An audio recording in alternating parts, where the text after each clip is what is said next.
What's going on, guys? Welcome back to the channel.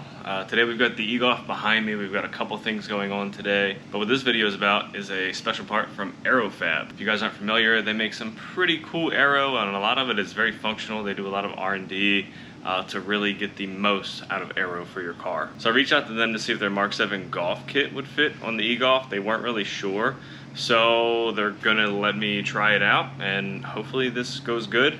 I did a lot of research just kind of looking at my bumper and looking at the Golf bumper, and it looks like it's the same shape. So fingers crossed we can make this happen today. We also have some new suspension going on. As you can see, I've got the rear taken apart. I'm gonna get in there, replace everything. Then we'll move on to the front, then we'll pull the bumper, and I'll show you guys what is going on with this video. This is the lip here. Again, it's from Aerofabb, as you can see right there. I gotta say, their attention to detail and packaging is immaculate, probably the best I've ever seen. There's little pieces of wood in there to keep everything nice and stable and secure, and to make sure it doesn't get crushed. So thumbs up on that, Aerofabb. And here are the coilovers. Got these from Euro Tuning since they're just across the way. And these are Solo-Werks. Pretty cost effective. I reached out to Glenn at Solo-Werks, and these are good to go for the EGolf for the added weight. They actually tested the MK7 EGolf first before they developed anything else, so that is cool. So we should be good to go with the weight, and I'm going to get these clunky struts out of here. And now behind me, sitting outside and looking very sad, is the S4. The bumper's being dropped off tomorrow. I'm heading to Miami to Got Soul. It's a sneaker convention. So that's being dropped off on the way. Hopefully a week and a half it'll come back. We'll get it back on the car. We'll get it back to PPF, and I'll be driving the S4 again. I have a cool little new sneaker under the hood here that I'm going to show you guys. I've already opened it because I was really excited to get this. If you guys know anything about sneakers, you know what this box is. If not, these are off-whites. These are Dunks. So I've been wanting a pair of off-whites for a while. So I decided to pull the trigger, and these are it. They are the lot 15, as you can see right there on the side, lot 15. Had to go with the purple outer lace because I love purple. These are it, brand new, nice suede material, little touch of pink on the inside, and the hang tag is also pink. As you can see, got it from eBay. Authenticity guaranteed. If you guys don't know much about off-whites, these were created by Virgil. He passed away this past year, but his legacy lives on for sure in his kind of crazy designs. These are that.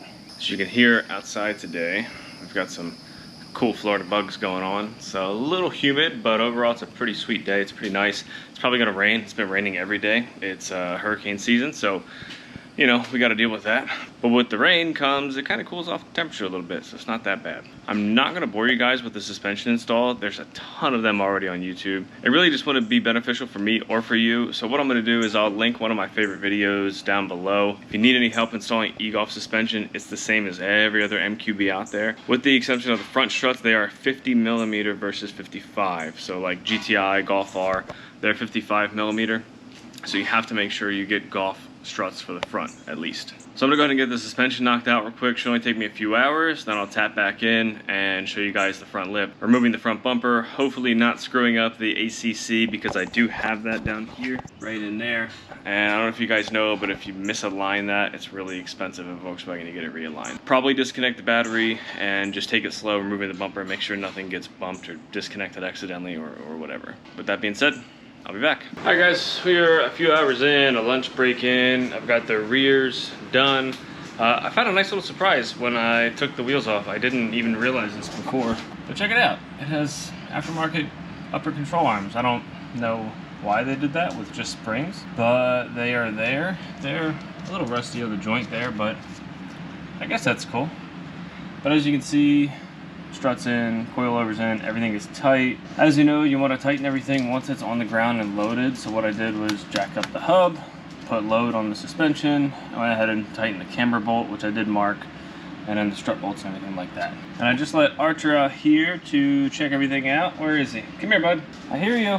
Hey, there he is. What's up, buddy?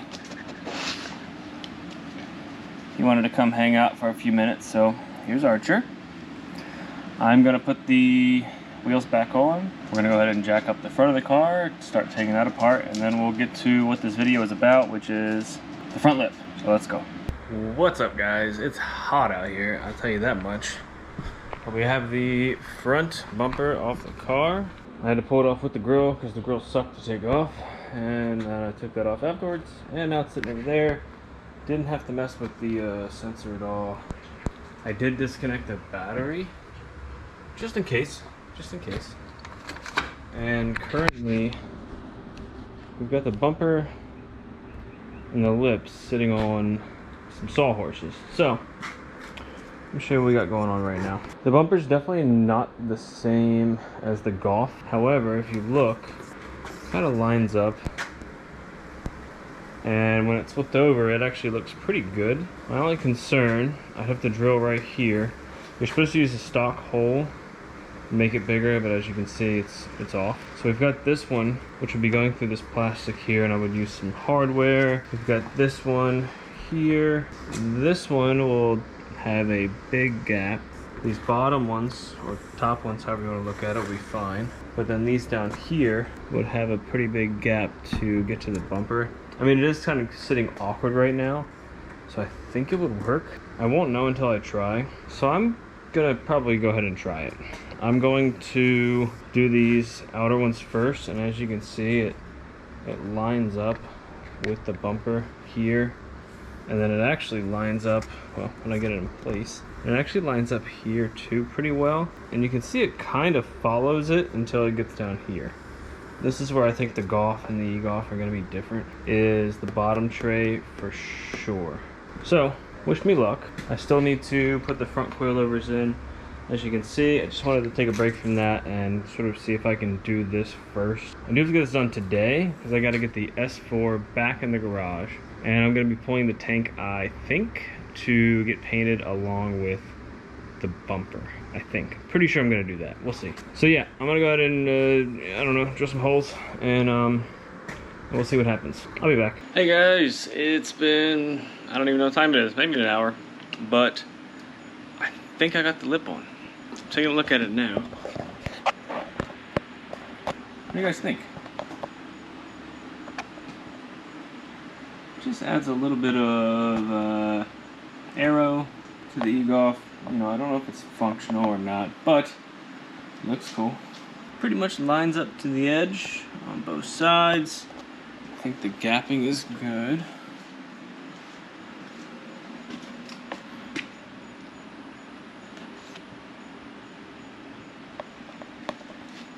Well, and then the Aerofabb logo is pretty much right in the center where it should be. So that's excellent. I couldn't follow the instructions on the hardware or the little Aero brace that they include. And at first I thought I was going to be able to just attach it straight to it. That's why you can see I cut out little slots there. I was going to have to cut those out anyways. But I used the 1-inch spacers in the back and 1/2 inch all the way up front to kind of get it nice and level and secure. And here, these are just the hardware that's included. Same on the other side. And then just inside here, you can see little 1/4 inch spacers right in the front.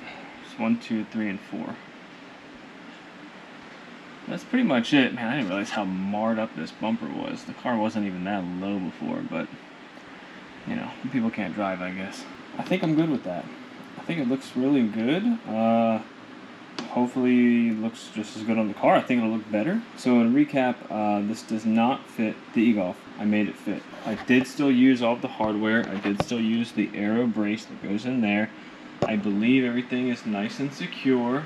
Had a little bit of hardware left over, couple washers for some reason, and like 2 more 1/4 inch spacers. I'm gonna go through and make sure everything has a washer on it, and make sure everything is snug. And we're gonna put the bumper on the car and knock out these front coilovers. I'm hot, I'm hungry, let's get this done.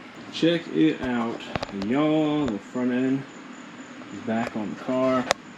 It looks weird now because it's still in jack stands, it's elevated, but damn, I mean that looks pretty good for not being made for this car, I gotta say. Kind of still follows the bumper line, sticks out just enough, not too much. I think it looks good. I think it looks real good. Getting the bumper back on by myself was an absolute nightmare, but I did it. All the screws are good to go. None of the hardware interfered with anything behind the grille, the fender liner, nothing like that. You can see just in there is the hardware, and everything clears, so we're all good there. Alright, I'm gonna order some food, knock out this front suspension. Hopefully that'll only take me about an hour, and then I'll show you the result. Alright guys, I am done. Check it out.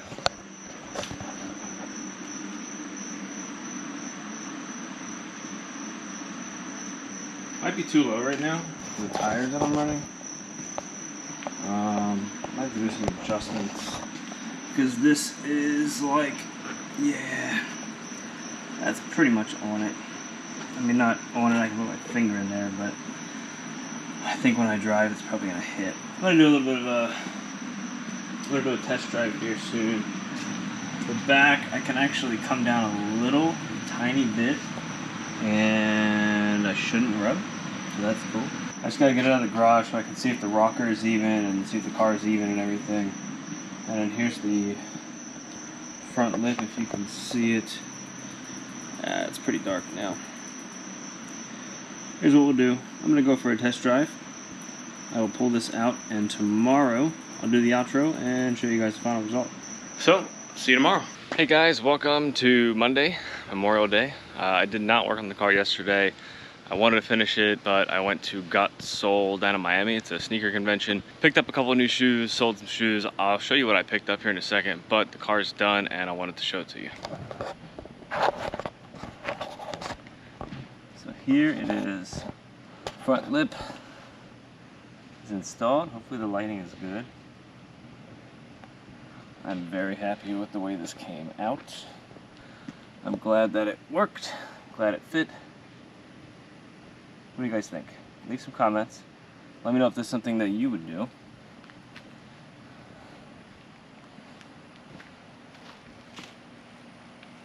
As you can see on the sides, it just kind of comes right to the edge. You have a little bit of a lip there, a little bit of a lip up front. They're not really good. And the suspension is done and dialed in. So here you can see my stancy stance.